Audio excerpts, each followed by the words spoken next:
boxing page. Left hook, Jeff Lacy, still getting it done, or at least trying to. 37 years old, member of the 2000 U.S. Olympic team. His first 27 fights, 25-2. His last 5, not so good, just 2-3.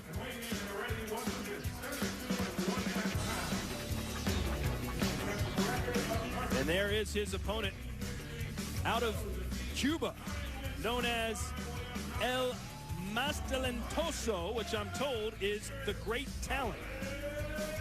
He's from Cuba, graduated high school there in 1999, and has a perfect record of 14-0 with 9 knockouts. He is 32 years old, but I'm sure an extensive amateur career in Cuba. Want a good, clean fight, protect yourself at all times, obey my commands at all times. Good luck to both of you. Touch them up. Just how extensive? Well, I got the answer for you. A little over 300 amateur fights for Barrera, but of course, Lacy, 220 amateur fights. He was a member of the 2000 U.S. Olympic team, but that was a long time ago. You touched on it. Lacy's lost 4 of his last 7, knocked out twice in those losses. I think Lacy has the looks of a shot fighter to me. Barrera, I'm going to say Barrera's going to knock him out. And I know that's going way out on the limb. Most people don't say that before the fights. They wait till, you know, the guy's been down 4 times and they say, well, you know what, he might knock him out. But I've gone out on the limb before. I'm going to say Barrera knocks out Lacy. We'll find out. I'm just wondering whether or not the people here have basically served the former world champion Lacy up as a sacrificial lamb to an undefeated prospect who maybe they think is going somewhere. Big right hand connects from Barrera, and all of a sudden Lacy's quickly back against the ropes. I just don't think Lacy should be fighting anymore. I really have my doubts about him at 37 years of age. You know, not just fighting, but fighting with this kind of an opponent in this kind of spot. Lacy beat some of the best B-level, B-plus level fighters in the world, but when he got up to that A level, when he fought Roy Jones and Joe Calzaghe and Jermaine Taylor, he never could get it done. Don't push, don't push. Barrera now teeing off indiscriminately to Lacy. Step back, let him out, step back. Lacy from 7 years ago probably knocks Barrera out, but tonight, not looking good so far, a minute into round 1.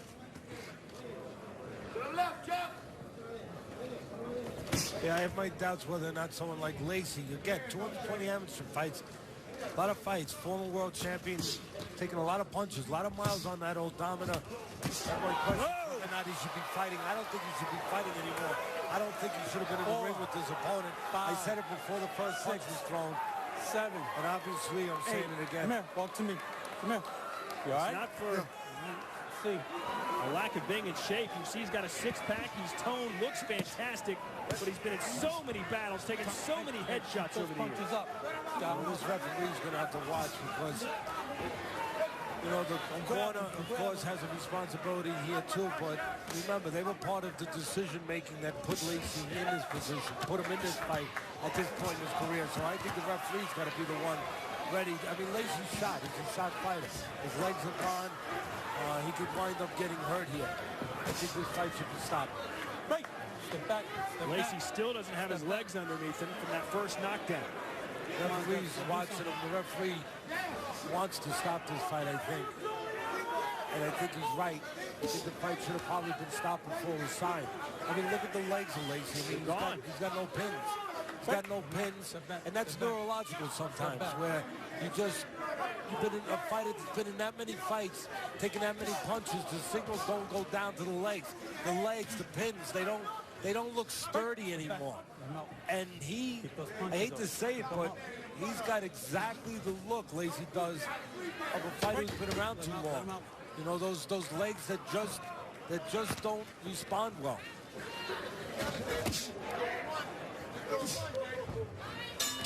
Time. Put those punches in front.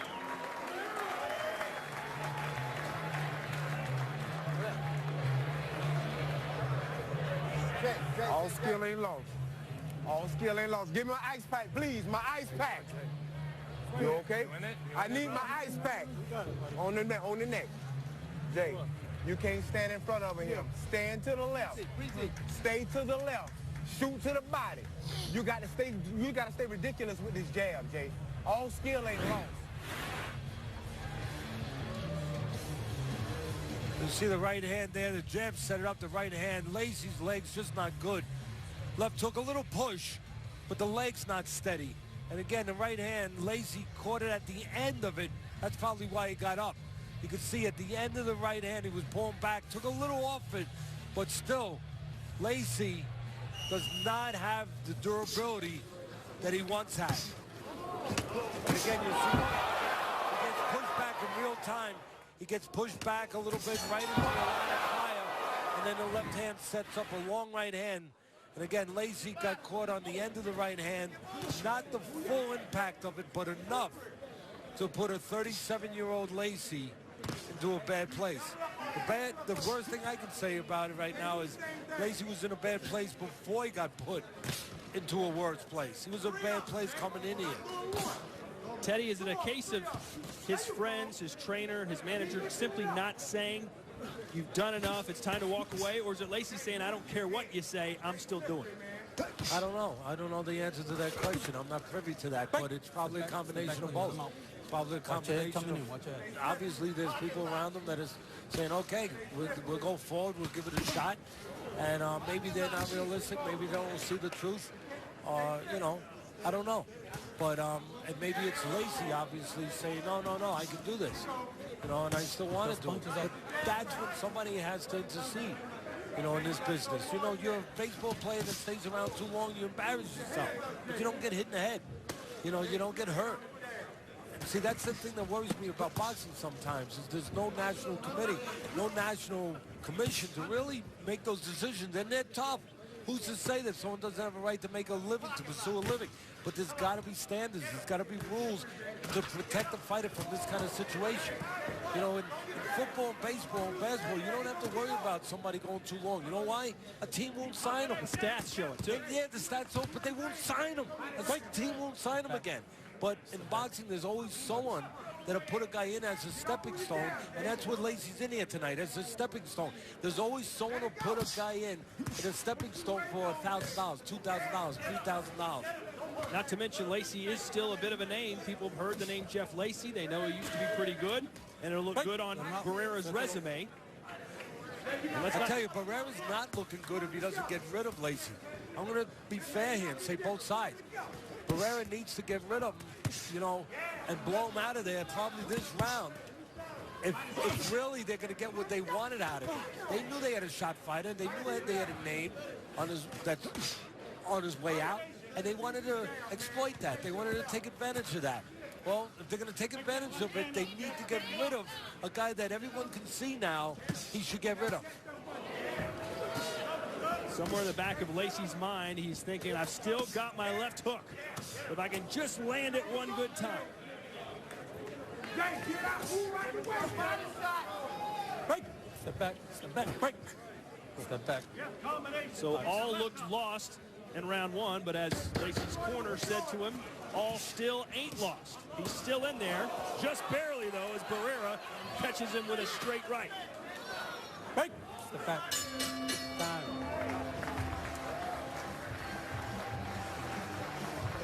So 2 rounds in the book.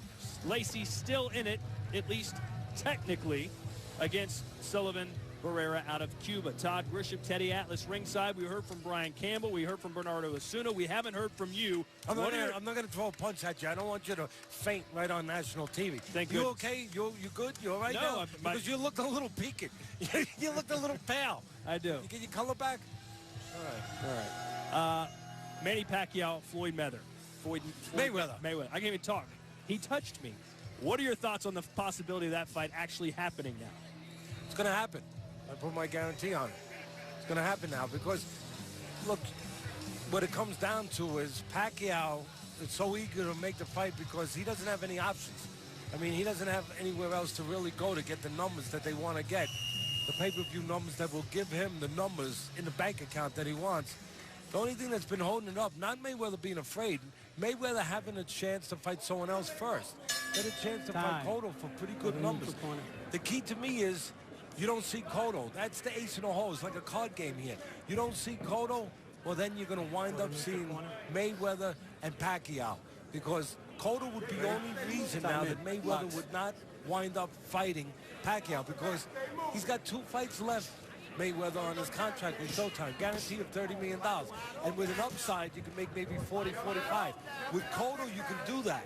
There's no one else out there. So you don't see Cotto. I don't see Cotto.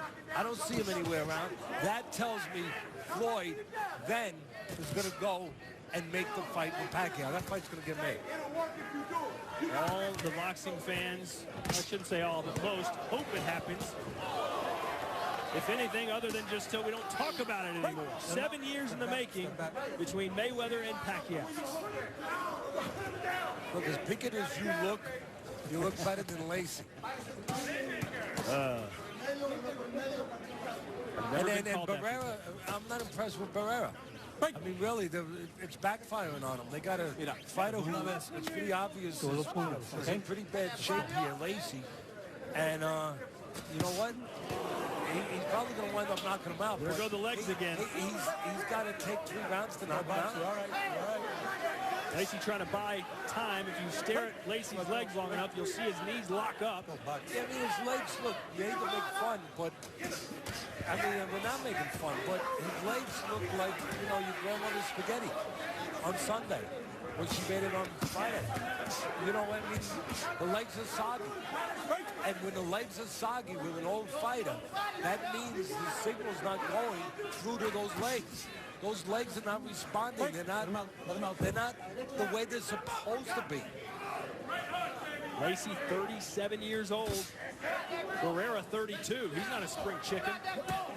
Barrera's a lot bigger. Just look at the size difference. I mean, he's been bigger throughout his career. He's been as high as 202 pounds, half his career at cruiserweight, while Lacy has been a super middleweight his whole career. Lacy started boxing at the age of 7. Said he got into fights at school all the time, so his dad, as punishment, took him to a boxing gym. But the lesson backfired because Lacy fell in love with the sport and has been boxing ever since. 30 years in the sport. But it's not bad enough that Lacy has all these problems. I mean, he also has a lot of inactivity. Feels like to me, or it looks like to me, retirement. If you go back 2 fights ago, he was off 3 years, Todd. Before that, he was off almost a year and a half. So, you know, there was a reason why he was off that long. Wait. There we go. Who would have thought that Lacy would survive 2 more rounds after how bad round 1 ended up? Yeah, well, it tells you Barrera is not the greatest prospect in the world, as much as his people might think he is.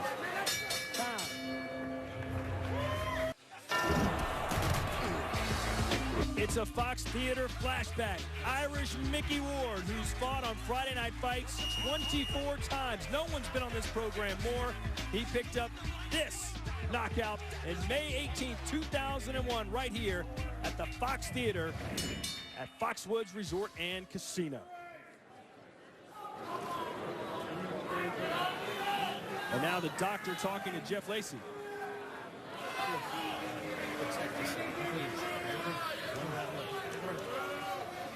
He's good. Okay. Neutral corner. I don't know if you could hear the doctor, but he said, protect yourself. You got 1 round left. But as you can see, Thanks, Tom. there are 5 rounds left. Thanks for that. Thanks for that really shrewd advice. Thank you, Tom. I'm a parrot.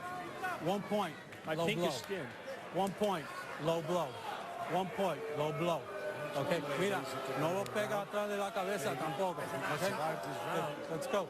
Time in. Go. He's got a point given to him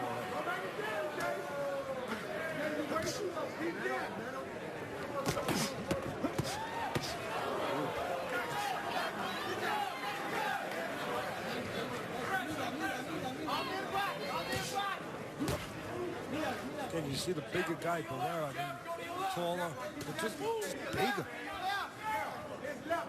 Campaign a lot of his career is cruiserweight. I mean, you got a cruiserweight in there with a junior middleweight, a 37-year-old junior middleweight.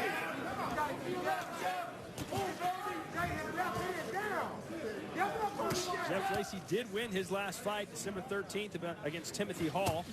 Yeah, Timothy Hall is about 4 wins and about 20 losses. And that's not really his accurate record, but he's an opponent. The fight before that, he didn't win. He got knocked out. Well, there's his record, 9-18. Break. You know, there are guys out there you can beat even when you're finished in your career. There are opponents out there that you can find. But the fight before his last fight, Lacy was knocked out in 2. Well, Lacy was asked what his job is now, and he said it's still boxing. It's my job, it's my love. We just can't walk away. He's got 2 sons, a 3-year-old and a 4-year-old. So they count on him, depend on him to bring money home, and this is the way, at least right now, he's choosing to do it. No. Lacy complaining of hits behind the head. I didn't see one, but I saw that one right to the front of the face. This fight's gonna be stopped.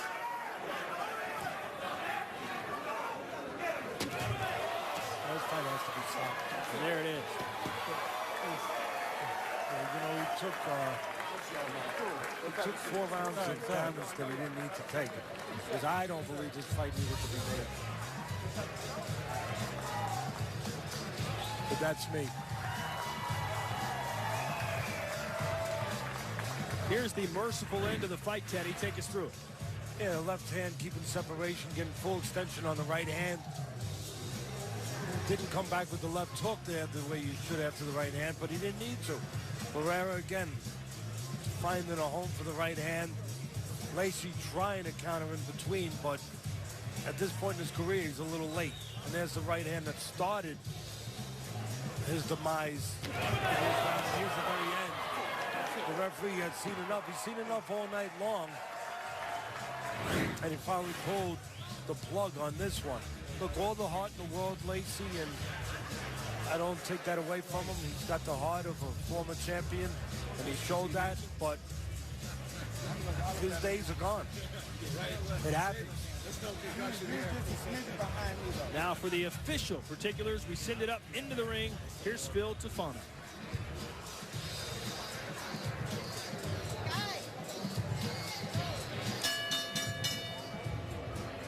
Ladies and gentlemen, the end comes at 2 minutes, 5 seconds of round number 4. Referee Mike Ortega calls a halt to the action. Your winner by TKO victory and still undefeated in the blue corner, Sullivan Barrera. So Sullivan Barrera, a winner by TKO, 15-0 now with 10 knockouts in his professional career. Hopefully for him, he gets a sterner test in his next bout. We expect a much more competitive contest coming up in our main event. Carl Dargan, undefeated, 17-0 with 9 knockouts, facing off against Canadian Tony Lewis. That's coming up.